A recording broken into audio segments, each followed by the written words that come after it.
Pendidikan keuangan adalah kepemilikan seperangkat keterampilan dan pengetahuan yang memungkinkan seseorang membuat keputusan yang tepat dan efektif dengan semua sumber daya keuangannya.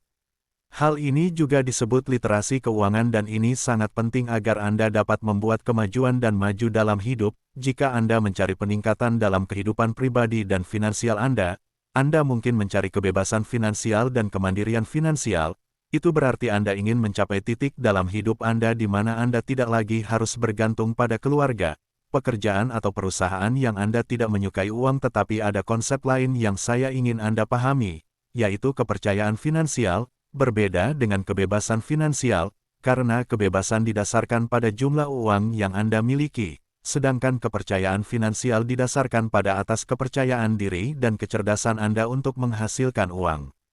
Sekarang inilah hal yang dipikirkan kebanyakan orang bahwa ada kelangkaan uang. Mereka berpikir bahwa tidak ada uang dan menghasilkan lebih banyak uang adalah hal yang mustahil, tetapi ini sangat tidak benar. Kenyataannya adalah dunia ini dipenuhi dengan uang, tetapi hanya mereka yang dengan keterampilan dan pengetahuan yang dapat memperolehnya. Uang itu seperti permainan, dan memiliki banyak aturan yang harus Anda ikuti. Mainkan sesuai aturan dan Anda akan menjadi penguasa kehidupan finansial Anda. Dalam video ini saya akan mengajarkan Anda 4 aturan uang yang paling penting, yang merupakan dasar untuk mencapai bebas finansial, percaya diri secara finansial, dan melek finansial. Aturan sederhana yang akan saya berikan hari ini mungkin akan meningkatkan permainan uang Anda, dan membawa Anda ke tingkat lain, yang belum pernah Anda lihat sebelumnya. Selama kalian lapar dan berdedikasi, aku akan memberikan semua informasi ini secara gratis. Aku tidak menjual buku, webinar atau kursus online. Semua ilmu yang ada di channel ini gratis, jadi jika kalian ingin menunjukkan apresiasi kalian, bisa klik tombol like dan subscribe serta nyalakan loncengnya agar tidak ketinggalan konten-konten menarik seputar finansial lainnya. Lebih dari 90% populasi manusia masih belum paham secara finansial. Izinkan saya memberi Anda contoh. Sebut saja namanya Peter, baru saja mendapat gaji bulanan, setelah dipotong pajak, dia hanya punya $1.700, daripada menggunakan uang ini untuk berinvestasi, menabung, atau apapun yang mungkin berguna, dia memutuskan menyia-nyiakannya, untuk acara barbeque bersama teman-teman dan banyak kewajiban tidak berguna lainnya. Apakah Anda seorang Peter? Karena sayangnya banyak orang yang bodoh secara finansial saat ini, tetapi masalahnya adalah, jika mereka dapat mengubah beberapa kebiasaan buruk dan mengembangkan pola pikir kaya pada siapa saja bisa menjadi kaya.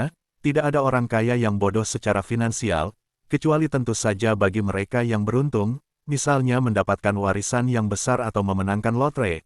Namun statistik menunjukkan bahwa 70% pemenang lotre berakhir bangkrut setelah hanya beberapa tahun menjadi sangat kaya. Kenapa lagi-lagi semuanya tergantung pada seberapa terdidiknya seseorang secara finansial? Kalau punya banyak uang, tetap akan mengambil keputusan yang buruk, dan kehilangan semuanya karena tidak tahu harus berbuat apa dengan uang itu. Jadi jika ingin menjadi kaya jangka panjang, dan tidak hanya untuk beberapa tahun, Anda harus mendapatkan pendidikan finansial. Sayangnya pendidikan semacam ini tidak diajarkan di sekolah, sehingga Anda harus melakukannya sendiri, agar semua informasi mudah diakses dan ini menimbulkan pertanyaan mengapa tidak. Tidak ada orang yang belajar lebih banyak tentang keuangan. Ada 2 alasan utama mengapa orang tidak mendapatkan pendidikan keuangan yang mereka perlukan, meskipun pendidikan keuangan sangat murah, dan dalam beberapa kasus benar-benar gratis. Alasan nomor 1, dari kebijaksanaan konvensional adalah kebenaran bahwa, pendidikan keuangan tidak secara konvensional baik-baik saja. Orang akan memberi Anda pola pikir kelangkaan, dan jika pola pikir Anda salah, Anda tidak akan pernah menarik uang. Misalnya ketika Anda tumbuh dewasa, orang tua Anda mungkin memberitahu Anda bahwa uang tidak tumbuh di pohon, dan uang adalah akar dari semua kejahatan. Itulah kebohongan yang dikatakan orang dewasa kepada anak-anak. Mereka menghentikan orang-orang untuk mengambil langkah-langkah yang diperlukan untuk menuju kehidupan yang lebih baik secara finansial. Konsep konvensional lainnya yang banyak dipikirkan namun sangat salah adalah konotasi negatif terhadap hutang.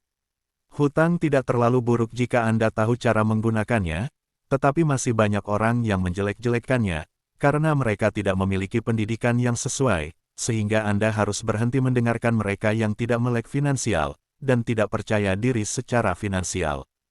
Kalian harus mulai mendengarkan mereka yang benar-benar tahu cara menghasilkan uang, karena merekalah yang dapat memberi kalian tips tentang caranya untuk menjadi terdidik secara finansial. Contohnya, seperti dalam olahraga misalnya ski, kalian tidak ingin belajar cara bermain ski dari seseorang yang belum pernah bermain ski.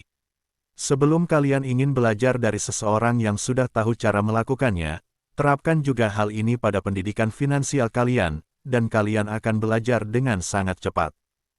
Alasan nomor 2, zona nyaman dan harga diri untuk menghasilkan uang di kalangan orang kaya, diyakini bahwa kalian harus percaya diri dan memiliki harga diri yang baik. Citra itu penting dan pertama-tama kalian harus percaya bahwa kalian benar-benar berhak menjadi lebih kaya dan lebih bahagia. Jika tidak, kalian tidak akan pernah menjadi kaya. Anggap saja itu seperti ramalan yang terwujud dengan sendirinya. Kalian harus melihat diri kalian kaya terlebih dahulu. Gambaran kaya karismatik yang percaya diri yang kalian lihat dalam pikiran kalian, akan memberi kalian kebutuhan kepercayaan diri untuk terus bertindak keluar dari zona nyaman kalian. Yang sangat penting, orang yang sangat sukses pernah mengatakan, kebanyakan orang tidak sukses karena takut sukses. Memang benar, untuk menjadi sukses, kalian harus keluar dari zona nyaman dan mengambil resiko. Misalnya, jika kalian ingin memulai bisnis pertama kalian, tetapi kalian tidak punya uang, pertama-tama kalian mungkin harus mengambil resiko, mendapatkan pinjaman dari bank, dan menempatkan diri kalian dalam utang ratusan juta yang jumlahnya sangat banyak. Karisma dan kepercayaan diri dari zona nyaman masyarakat adalah beberapa bahan utama yang kalian butuhkan untuk menjadi kaya. Jika kalian tidak memiliki kepercayaan diri untuk mengambil tindakan, kalian tidak akan pernah menjadi kaya.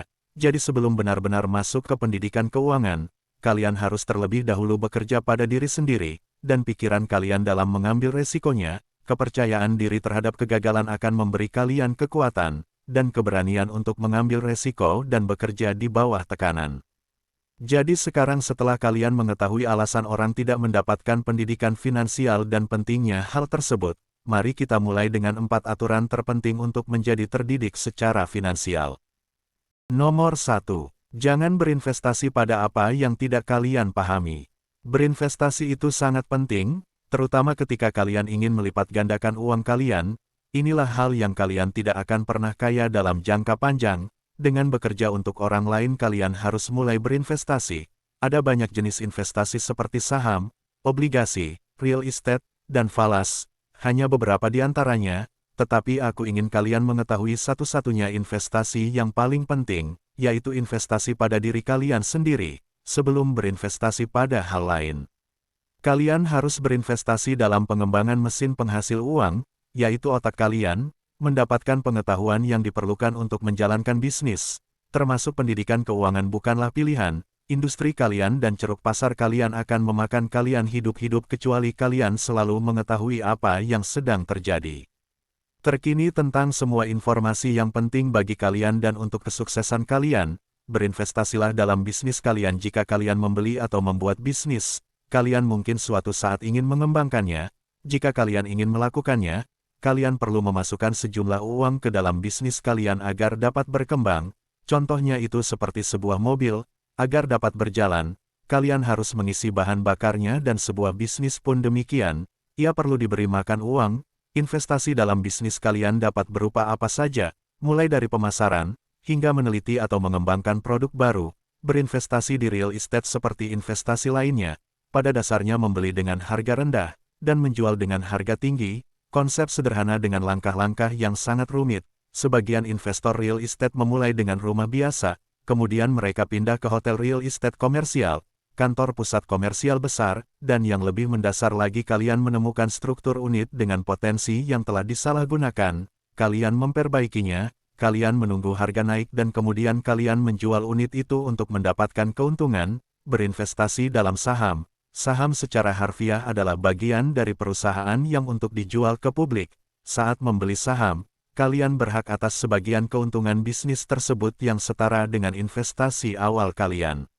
Sama seperti investasi lainnya, pasar saham cukup beresiko, dan banyak orang merugi, banyak uang dengan itu. Jadi keempat jenis investasi ini adalah yang paling penting dan terkenal. Namun terlepas dari jenis investasi yang kalian pilih, kalian harus tahu apa yang kalian lakukan, ada aturan yang harus diikuti, tetapi ada banyak juga informasi yang menyesatkan di luar sana. Banyak orang yang bersedia menipu kalian, hanya untuk mengambil uang kalian, sehingga kalian harus berhati-hati saat mendengarkan, melakukan penelitian mendalam, sebelum memasukkan uang kalian ke dalam sesuatu yang baru, atau sebaiknya mencari nasihat dari seseorang profesional di industri itu, seseorang yang ahli dalam permainan ini.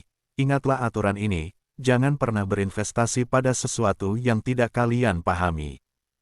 Aturan nomor 2, hutang adalah senjata ampuh namun mematikan. Yang satu ini mungkin kontroversial. Semua orang yang tahu cara menggunakannya akan berkembang, sementara mereka yang takut akan kehilangan banyak peluang.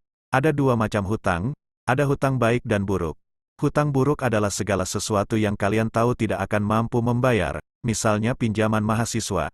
Ini sangat menyakitkan dan menghancurkan kehidupan finansial. Dari banyak orang kita tidak boleh meminta anak berusia 18 tahun untuk membuat keputusan keuangan puluhan atau ratusan juta tanpa mempertimbangkan konsekuensinya. Jadi berhati-hatilah dengan keputusan tersebut, dan hanya berhutang jika kalian tahu apa yang kalian lakukan. Sebaliknya hutang baik adalah jenis hutang yang kalian benar-benar yakin akan melunasinya, atau kalian mempunyai rencana untuk melunasinya, dan juga akan menghasilkan uang bagi kalian. Berhutang adalah alat yang dapat kalian gunakan untuk menjadi kaya, misalnya, yang mungkin kalian inginkan untuk mendapatkan pinjaman, untuk memulai bisnis kalian. Jika semuanya berjalan sesuai rencana, kalian akan melunasi hutang kalian dan akan bebas untuk mengembangkan bisnis kalian, selama kalian selalu melunasi iuran kalian. Aturan nomor 3, berpikir kaya. Berpikir kaya adalah melihat diri Anda sendiri kaya, dan bertindak kaya. Pada dasarnya Anda memainkan peran sebagai orang kaya, dan ini mungkin termasuk hidup di atas kemampuan Anda. Hidup di bawah kemampuan Anda adalah konsep defensif, yang diciptakan oleh pakar keuangan, yang sebagian besar merupakan kebijaksanaan yang kuat. Maksud saya, kita tidak boleh hidup dengan cara yang sama, melampaui apa yang kita mampu, karena itulah yang menyebabkan orang-orang berakhir dalam masalah keuangan yang serius. Selama Anda disiplin dan bijaksana dalam melakukan apa yang Anda lakukan dengan uang, Anda juga harus membelanjakan uang Anda untuk hal-hal yang memberi Anda kepercayaan diri, dan membuat Anda bersemangat. Merasa senang? Apakah Anda benar-benar berpikir bahwa mengurangi beberapa kopi di Starbucks akan membuat Anda menjadi jutawan? Alih-alih hidup di bawah kemampuan Anda, dan menabung 1 sen di sini, dan 1 sen di sana, mulailah mendapatkan keterampilan baru yang akan menghasilkan uang, untuk mendukung gaya hidup Anda. Yang diinginkan trik tunggal ini akan berdampak besar pada pola pikir Anda. Anda akan mulai melihat peluang di mana Anda dapat menghasilkan uang. Aturan nomor 4, mengembangkan keterampilan untuk memperoleh aset. Aset adalah hal yang memasukkan uang ke dalam saku Anda, sedangkan kewajiban adalah hal yang membutuhkan uang dari kantong Anda. Otak Anda adalah aset terbesar Anda, dan Anda dapat mengembangkannya agar menjadi lebih berharga. Ada keterampilan yang sangat diminati di pasar, dan semuanya memiliki dua kesamaan yang membawa banyak nilai bagi pasar. Kedua, mereka menghasilkan banyak uang bagi Anda. Jadi daripada bekerja untuk orang lain, mulailah mengembangkan keterampilan yang akan membantu Anda menghasilkan pendapatan dari nol.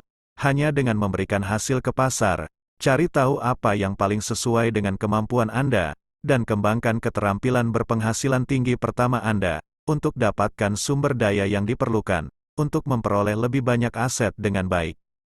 Itu saja untuk video hari ini, saya harap Anda menikmatinya, dan jika kalian suka jangan lupa klik tombol like, dan subscribe. Terima kasih telah menyaksikan video ini, jangan lupa like, share, dan subscribe untuk konten-konten bermanfaat berikutnya. Sampai jumpa di video berikutnya.